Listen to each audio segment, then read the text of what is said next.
kembali itunya Pak, si screen-nya.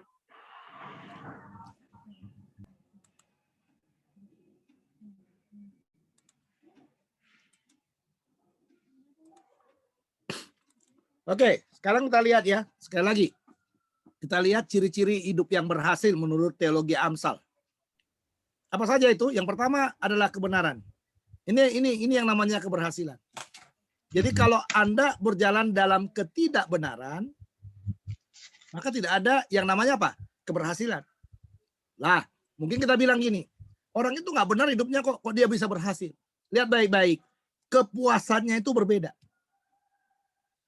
Ya kan?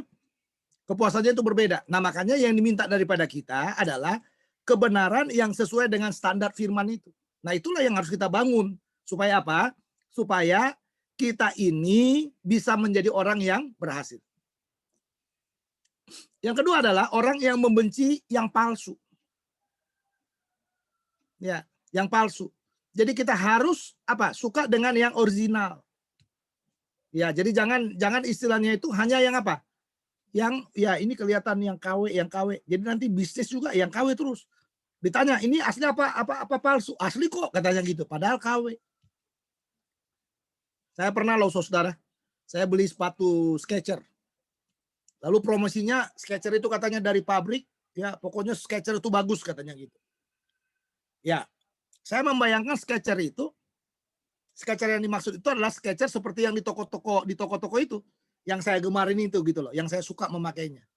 Tapi saudara waktu dikirim, ternyata memang bayarnya itu 200.000. Ya, saya udah ragu sebenarnya. Dengan 200.000 saya udah tahu ini pasti palsu. Ya kan, pasti palsu. Tapi ya karena katanya ya bikin apa namanya? Promosinya itu ya kan, warnanya menarik sekali dibuat, ya. Jadi saya sedikit tergoda juga. Ya, saya kirim uangnya lalu dikirim barangnya. Ternyata saudara, Skechers-nya tidak seperti yang saya harapkan. Banyak orang saudara yang berbisnis seperti itu. Ya, jadi dia bilang orisinal tetapi palsu. Ya enggak? Jadi kalau Anda mau berhasil, kita harus membenci yang palsu. Oke, yang berikutnya mari kita lihat yang berikutnya. Nih, menyerahkan semua perbuatan kita kepada Allah. Coba baca pas Amsal 16 ayat 3. Silakan satu orang baca. Tentang ciri-ciri hidup yang berhasil ini ya. Jadi menyerahkan semua perbuatan kita kepada 16 ayat 3. Ya.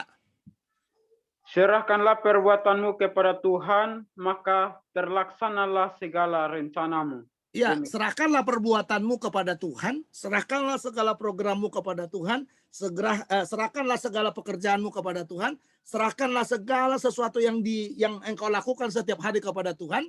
Apa katanya? Ardi, lanjutkan. Supaya maka terlaksanalah segala rencanamu. Iya, maka terlaksanalah segala rencanamu. Jadi serahkan kepada Tuhan. Itu kata kuncinya. Ya, kita kan seringkali lebih pintar dari Tuhan ya. Yang benar nggak? Benar nggak saudara? Kita seringkali lebih pintar daripada Tuhan. Kita seringkali lebih jago daripada Tuhan. Sehingga kadang-kadang yang kita buat itu pada akhirnya apa? Pada akhirnya menyalahi apa yang dikehendaki Tuhan dalam hidup kita. Banyak hamba Tuhan menganggap dia kekurangan, dia nggak bisa ngapa-ngapain, ya kan? Dia kekurangan, lalu dia berusaha, dia bangun bisnis, dia bangun ini dengan alasan apa? Aku akan mencukupi.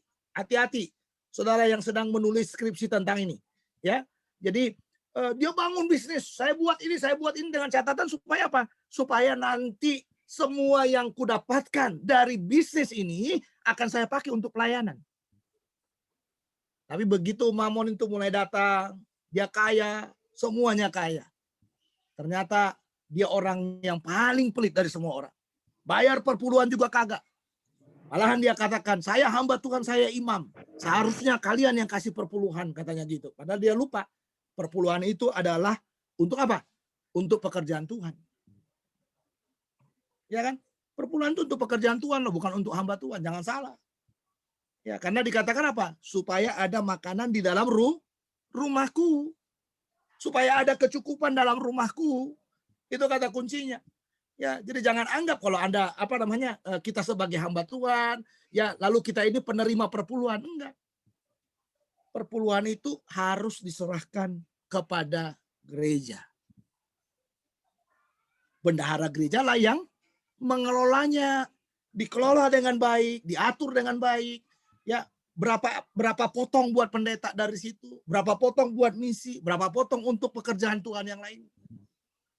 Jangan pernah menganggap itu adalah milik kita. Oke, yang berikutnya, ciri-ciri hidup yang berhasil yang berikutnya dikatakan penggunaan lidah dengan baik. Ya, penggunaan lidah dengan baik. Ya, penggunaan lidah dengan baik. Coba lihat Amsal 17 ayat 27 sampai 28. Ya, Amsal 17 ayat 27 sampai 28. Silakan lihat baca dulu. Amsal 17 ayat 27 sampai 28. Orang yang berpengetahuan menahan perkataannya, orang yang berpengertian berkepala angin. Iya. Juga orang yang bodoh akan disangka bijak kalau ia berdiam diri, dan disangka berpengertian kalau ia mengatupkan bibirnya. Oke. Ya, itu kata kunci yang bisa kita lihat di dalam bagian ini. Jadi jangan terlalu cepat melepaskan perkataan-perkataan yang tidak perlu. Ya, sekali lagi ya. Jangan terlalu cepat melepaskan kata-kata yang tidak perlu. Dalam arti apa? Kita harus menggunakan lidah dengan apa? Dengan baik. Ya, kita harus menggunakan lidah dengan baik. Oke.